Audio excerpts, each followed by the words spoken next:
Alors, Dr Nabil Seda, il est spécialiste en biochimie des protéines, enzymologie, biologie moléculaire et cellulaire.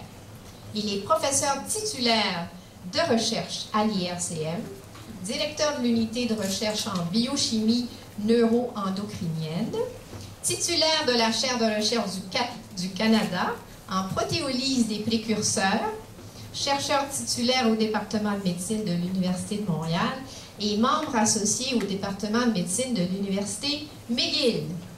Il est présentement un team leader d'une équipe de l'IRSC, donc les Instituts de recherche en santé du Canada.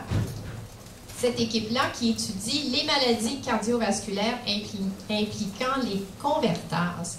Je pense que je vais m'arrêter là, vous êtes tellement savant. Donc, Dr Seda va nous parler du cholestérol 101 aux dernières découvertes. Dr Seda.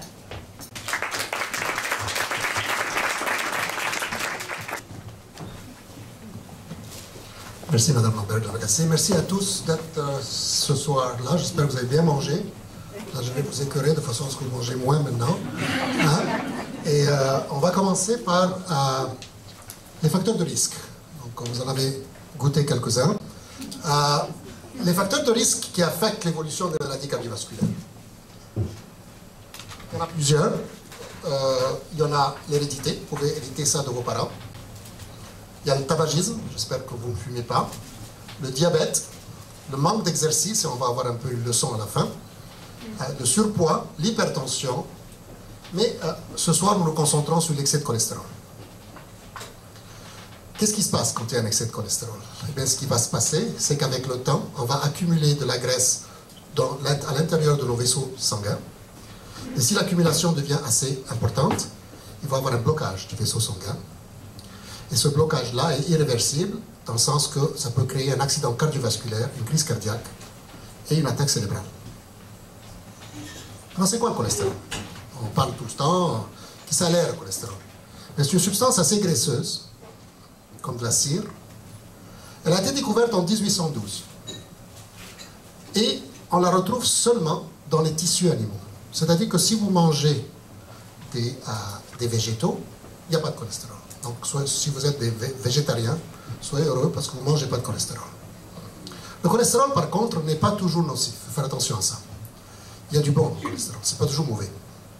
Le cholestérol est nécessaire pour le contrôle des membranes cellulaires, comme on appelle, c'est-à-dire qu'il y a de la communication entre une cellule et une autre. Votre cerveau ne fonctionnera pas si vous n'avez pas de cholestérol. On a besoin aussi de cholestérol pour synthétiser des hormones, que ce soit pour la femme ou pour l'homme. La testostérone pour l'homme et l'estradiol pour la femme. On a aussi besoin du cholestérol pour la synthèse de certaines vitamines, comme la vitamine D. On a aussi besoin du cholestérol pour la synthèse d'acides biliaires qui permettent, si vous voulez, le dégraissage de notre corps. Le cholestérol lui-même est fabriqué 75% par notre corps. Et 25% sont apportés par la nourriture. Dépendant de votre poids, à peu près une personne de 70 kg a un total de 100 grammes de cholestérol total dans son corps. Et on emploie par jour qu'à peu près 1 gramme. Donc 1%. Alors c'est quoi le bon et le mauvais cholestérol? On entend parler tout le temps. Ce sont des boules de graisse, finalement, que vous voyez ici, remplies de triglycérides et de cholestérol. Le LDL, le mauvais cholestérol que vous voyez ici, est entouré d'une protéine qui s'appelle l'ApoB. Et le bon cholestérol, HDL, est plus petit et entouré de plusieurs molécules qui ont différentes couleurs ici, qui sont importantes pour sa fonction. Donc, pour vous expliquer la différence entre le bon et le mauvais cholestérol, on a un petit film ici.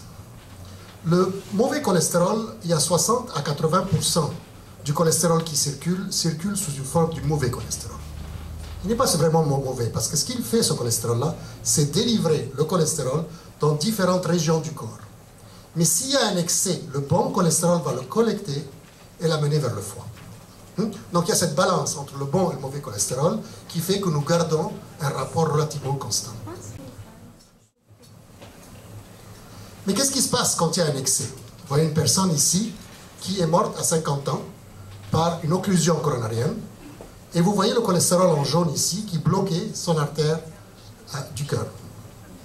Et le blocage que vous voyez ici peut être encore augmenté si jamais il y a une thrombose ou un blocage, si vous voulez, des vaisseaux sanguins. Donc il faut faire vraiment attention qu'il n'y ait pas cette accumulation qu'on peut maintenant voir avec certaines machines. Maintenant, on n'est pas les seuls à avoir vu ça. Au temps même de la Renaissance, il y avait des grands peintres en Europe qui avaient découvert ce cholestérol sans le savoir.